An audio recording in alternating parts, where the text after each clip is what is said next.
सबो मल्ला, जय जोहार। मैं जिज्ञासा गुप्ता आप सबका मेरे चैनल पर स्वागत करती हूँ। छत्तीसगढ़ी भाषा को जन-जन तक पहुँचाने और आम लोगों को उस तक पहुँचाने के लिए धार्मिक ग्रंथों का अनुवाद छत्तीसगढ़ी भाषा में किया जा रहा है।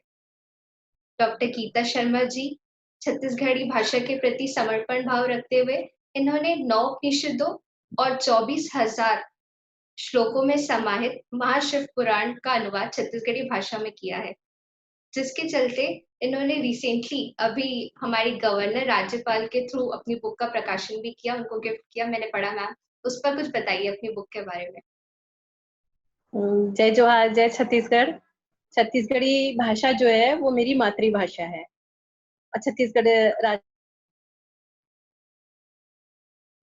में बोली जाती है और छत्तीसगढ़ साहित्य की समृद्धता के लिए और छत्तीसगढ़ को 8वीं सूची में शामिल कराने के लिए ये कोशिश मेरे द्वारा की गई है। तो सबसे पहले मैंने किया था महाभारत के पात्र जो एक शोध ग्रंथ था, जिस पर मैंने रिसर्च करके उसको छत्तीसगढ़ी में ट्रांसलेट किया था, जो राजभाषा के अनुदान से पब्लिश हुआ।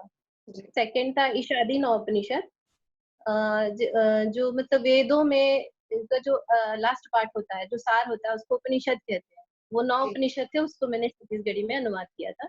उसके बाद 24,000 श्लोक शिव महापुराण के, उसको ट्रांसलेट किया था छत्तीसगढ़ी में, जो अभी एक वर्ल्ड रिकॉर्ड बनाया है। शायद हमारे राज्य की ये पहली बुक है, पहले ग्रंथ है जिसने वर्ल्ड रिकॉर्ड बनाया है। मैम तो महामहिम राज्यपाल है अनुसुईया उइके जी, उनसे ही मुझे मिला है।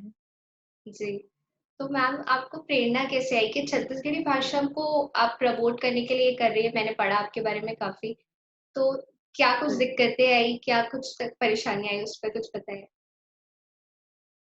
हाँ, छत्तीसगढ़ी जब मैंने स्टार्ट किया था उस समय अनुवाद पे कोई विशेष काम नहीं हो पाया था, लेकिन जब अनुवाद चालू हुआ मेरे से, सबसे पहले जो बताई महाभारत के पात्र, तो वो तो मैंने बस ऐसे लगा कि मुझे शौकिया तौर पे ये करना चाहिए, तो वो ऐसा हो गया, जो राजभाषा के अनुदान से प्रकाशित हुआ। दूसरा ईशादीनोपनिषद में मैं काफ़ी मेहनत करी थी, क्योंकि ये बुक राजभाषा आयोग छत्तीसगढ़ ने पब्लिश की थी। उसके पहले इतना मेहनत, क्योंकि वेद उपनिषद की जो भाषा होती है ना, काफ़ी क्लिष्ट होती है, जो जन सामान्य को भी समझ से बाहर होता है।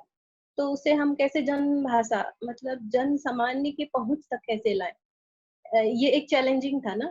जी। और उसके बाद क्योंकि बहुत कठिन होने के कारण और छत्तीसगढ़ी वोकैब्युलरी जो होती है ना, शब्दकोश की कमी की वजह से थोड़ी-सी परेशानी हुई, पर हम लोगों ने शब्द गढ़े और इसमें राजभाषा आयोग से मुझे मेरे प्रूफ रीडर श्री रामेश्वर शर्मा जी, उन्होंने काफ़ी मदद की और इससे फिर ये तैयार हुआ। उसके बाद 24,000 श्लोक शिव महापुराण का 17 घंटे पर डे काम करने के बाद जो है ये चीज़ हो पाई। तो ये भी एक राजभाषा आयोग की ही मतलब ये प्रकाशित हुआ है ये भी। जी, बहुत-बहुत बधाई मैम आपको आपकी बुक के लिए और हम ज़रूर पढ़ना चाहेंगे कि बुक कहाँ मैम अवेलेबल हो सकती है, आम लोगों हाँ, के पढ़ने के लिए? ये दोनों बुक जो है, क्योंकि राजभाषा आयोग छत्तीसगढ़ शासन ने पब्लिश किया हुआ है, तो ये दोनों बुक राजभाषा आयोग से आपको आसानी से मिल जाएगा। जी। मैम क्योंकि आप छत्तीसगढ़ी भाषा में अनुवाद करती हैं, तो मैं उस भाषा के बारे में कुछ अपने व्यूअर्स से आपके थ्रू जानना चाहूँगी कि उस भाषा के बारे में कुछ बताइए हमें? छत्तीसगढ़ी भाषा जो है वो छत्तीसगढ़ में बोली जाती है और जैसे 36 नाम से ही समझ में आ जाता है छत्तीसगढ़ है। छत्तीसगढ़ महानदी के इधर और छत्तीसगढ़ 18 किले उधर और 10-10 कोस पे लगभग बोलियाँ जो है परिवर्तित होती चली जाती हैं। बस्तर पे बोली हल्बी बोली जाती है, वहाँ छत्तीसगढ़ का प्रभाव थोड़ा कम है। पर बाकी जगह जो है जैसे सरगुजा और आसपास के क्षेत्रों में लगभग बिलासपुर, रायपुर और सरगुजा इसमें थोड़ी मिश्रित रहती है। पर हम लोग जो है, मैंने जो अनुवाद किया था वो छत्तीसगढ़ी रायपुर का और बिलासपुर का प्रॉपर ले करके फिर उसको हम लोगों ने उसको ही मानक समझ के फिर आगे बढ़ के उसको ट्रांसलेट किया। और वैसे तो बहुत ही गुरुतुर है, सभी जानते हैं अपनी मातृभाषा से, तो सभी को प्रेम होता है, लगाव होता है, तो मुझे भी अपनी छत्तीसगढ़ी भाषा पे बहुत ज़्यादा उसको सम्मानित दर्जा दिलाने के लिए एक जुनून सा है मेरे में भी। जी।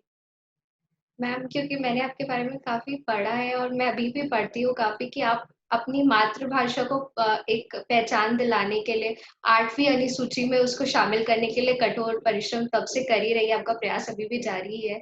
उस पर कुछ हमारे व्यूवर्स को जानकारी दीजिए कि 8वीं अनुसूची में इसको पहचान दिलाना कितना ज़रूरी है, हमारी भाषा को? हाँ, पहले तो ये है कि प्रशासनिक तौर पे ये भाषा जो है वो बोली जानी चाहिए। जी, कामकाज की भाषा होनी चाहिए और खुद भी जैसे घर पे भी यदि अपन बोल रहे हैं, तो वो चीज़ को बोलचाल लोगों में भी मतलब सामान्य जो है ना वो तो जी, ख़ैर बोलते हैं ग्रामीण इलाकों में तो सारे लोग छत्तीसगढ़ी बहुत अच्छे तरीके से बोलते हैं। उनकी छत्तीसगढ़ी तो शायद हम लोग भी ना समझ पाए इतनी क्लिष्ट रहती है।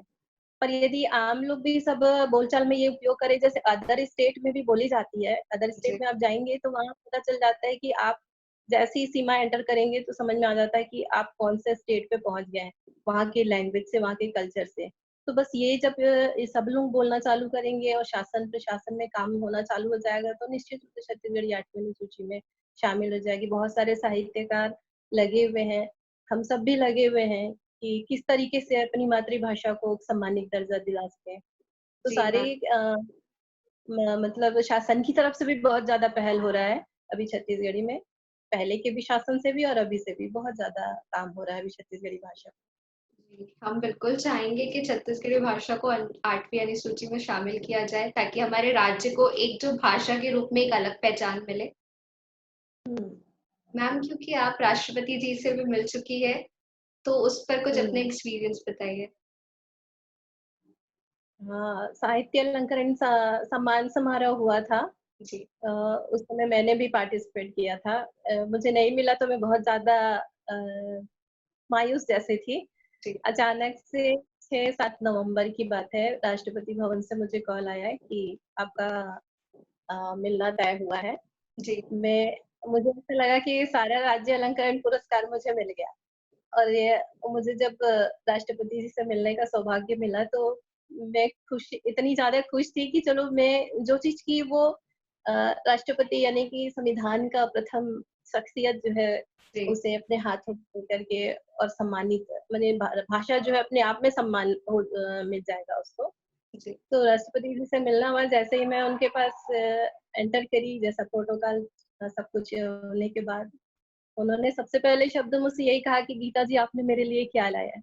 मैंने कहा मेरे पास देने के लिए कुछ नहीं है, मैं जो कृति है शिव महापुराण और उपनिषद वही जी, मैं आपको भेंट करना चाहूँगी। बहुत ज़्यादा खुश हुए इतनी मोटी बुक देख कर के और राजभाषा के कार्य को भी उन्होंने मैंने बताया कि उन्होंने छत्तीसगढ़ शासन ने इसे पब्लिश किया है तो बहुत ज़्यादा खुश हुए। तो पहली बात ये रही कि छत्तीसगढ़ी भाषा की जो बुक है, एक संविधान का और राज्य का प्रथम व्यक्ति यदि उसे रखा हुआ है तो ये हमारे लिए गौरव की बात है।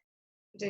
बस मैंने ऐसे थोड़ा यही कोशिश की कि छत्तीसगढ़ को सम्मानित व्यक्ति, सम्मानित शख्सियत जो है, उसे पकड़ के और छत्तीसगढ़ को वो सम्मान दिए और लोग गौरव मतलब महसूस करें उस चीज़ को देख कर के। जी, बहुत-बहुत शुभकामनाएँ मैम आपको। अ, क्योंकि मैम आप वुमेन आइकन के तौर पर जानी जाती है। आपने इतने कई सेमिनार्स में भी अपनी भाषा को प्रमोट किया है, अपने कार्य को प्रमोट किया है। उस पर आप क्या महिलाओं को क्या संदेश देना चाहेंगी राज्य की? देखो कोई भी काम करने के लिए जुनून होना चाहिए। आपको लक्ष्य निर्धारित करना पड़ेगा कि आपको जी, करना क्या है।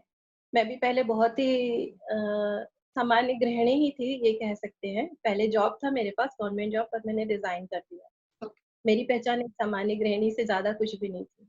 जब मुझे ये जुनून मिला छत्तीसगढ़ी भाषा को आगे बढ़ाने के लिए, उसे सम्मानित दर्जा दिलाने के लिए, तो फिर वो जुनून में मतलब मैं कुछ भी कर जाती हूँ, मुझे समझ नहीं आता।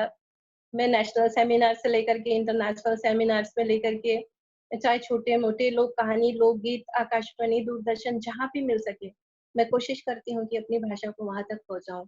क्योंकि मातृभाषा का जो जुड़ाव होता है, वो अंदर से होता है, हृदय से होता है, अंतरात्मा से होता है। तो वो तो सब में होती है, सब में काबिलियत होती है, सब में अपनी एक ख़ास पहचान होती है।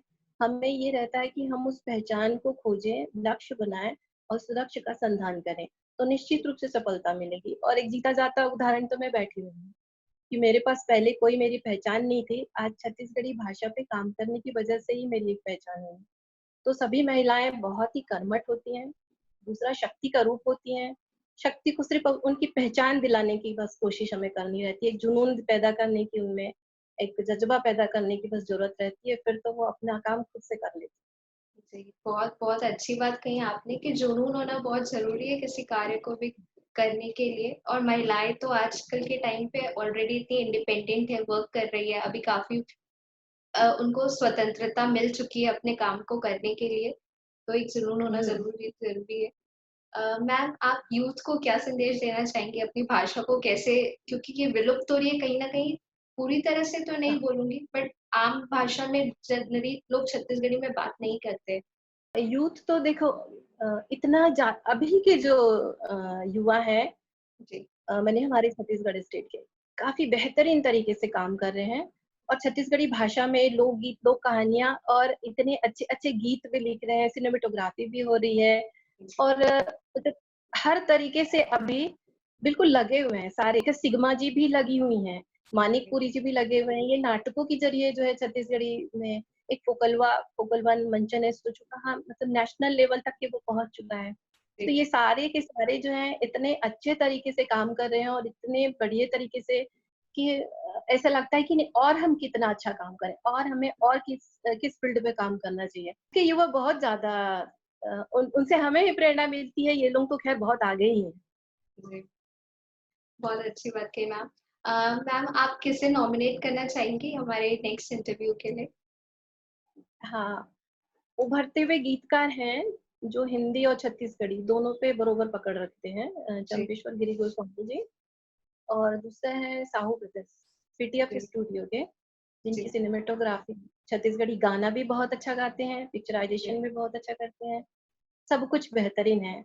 वो एक नए लेवल पे छत्तीसगढ़ी भाषा गीत को लेके जा रहे हैं। तो ये 2 हैं जिन्हें मैं नॉमिनेट करना चाहूँगी। Okay ma'am. Thank you so much ma'am हमारे इंटरव्यू का पार्ट बनने के लिए और हम सब कोशिश करेंगे और ये प्रे करेंगे कि जो आपका ये प्रयास है जनमानस तक हमारी भाषा को एक नई पहचान दिलाने का और 8वीं अनुसूची में इसकी जगह बनवाने का, वो ज़रूर सफल हो।